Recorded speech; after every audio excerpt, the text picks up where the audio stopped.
આણંદ મહાનગરપાલિકા એટલે કે KMNCએ આજે ફાઇનલ જાહેર કરી દીધું છે કે આગામી 10 દિવસમાં આણંદ સુપરમાર્કેટની દુકાનો જર્જરિત કલમ 264(1) હેઠળ ખાલી કરાવવાની છે।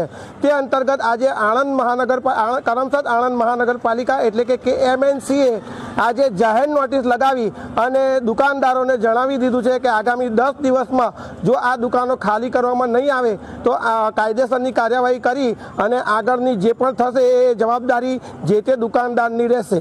10 દિવસની મુદ્દતના સંદર્ભે જ્યારે આ દુકાનો ખાલી કરવામાં આવશે તો વેપારીઓમાં એક પ્રકારે રોષ જોવા મળી રહ્યો છે કે તે લોકો શું કરશે।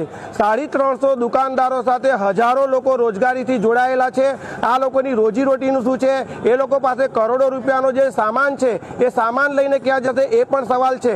આ ઉપરાંત બીજી એક ચર્ચાનો વિષય એ બન્યો છે કે આ લોકોને કોઈ વૈકલ્પિક વ્યવસ્થા આપવામાં આવશે કે કેમ। બીજો સવાલ એ છે કે આ લોકોને દુકાનોનો કબજો ક્યારે પરત આપવામાં આવશે। અનેક પ્રકારના સવાલો સુપરમાર્કેટના લઈને જે કાર્યવાહી કરમસદ આણંદ નગરપાલિકા એટલે કે KMNCએ દ્વારા જે હાથ ધરાનાર છે તેને લઈને બજારમાં જોર પકડી રહ્યું છે। સાજિદ માલિક સાથે અલ્તાફ શેખ, દીવ મિરર ન્યૂઝ આણંદ। કરમસદ આણંદ નગરપાલિકાએ આપેલી 264(1) હેઠળની જર્જરિત મકાનોની નોટિસ સંદર્ભે હાથ ધરાનાર કાર્યવાહી પણ કાયદેસરની છે અને બીજી તરફ વેપારીઓના પ્રશ્નો પણ પોતાની જગ્યાએ છે। આગામી 10 દિવસ પછી શું થશે તે ચર્ચાનો વિષય છે। અમારી સાથે જોડાયેલા રહો, દીવ મિરર ન્યૂઝ આણંદ।